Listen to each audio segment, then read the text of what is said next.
बिस्मिल्लाहिर्रहमानिर्रहीम। अस्सलाम वालेकुम। मैं नादिया अफजल आज नई मालूमाती वीडियो के साथ। सबसे पहले मेरे चैनल को सब्सक्राइब करें, बेल आइकन पे क्लिक करें, लाइक करें और शेयर भी करें ताकि आप मेरी आने वाली और मालूमाती वीडियो देख सकें। मैं 6 सितंबर के बारे में अपने ख़यालात का इजहार इन अल्फाज में करूँगी। हम हैं अबू बकर उमर उस्मान व हैदर के जवां, हम हैं अबू बकर उमर उस्मान व हैदर के जवां, हम खुदा के शेर हैं, रखते हैं चीते का जिगर।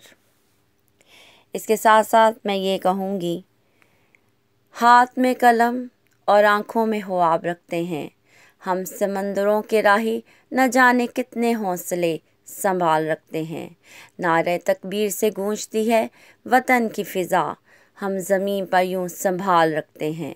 फ़िज़ा में देखकर लहराते परचम को हम यूं शहीन की उड़ान रखते हैं। अपने वतन से मोहब्बत कीजिए। बहुत शुक्रिया। अल्लाह हाफ़िज़।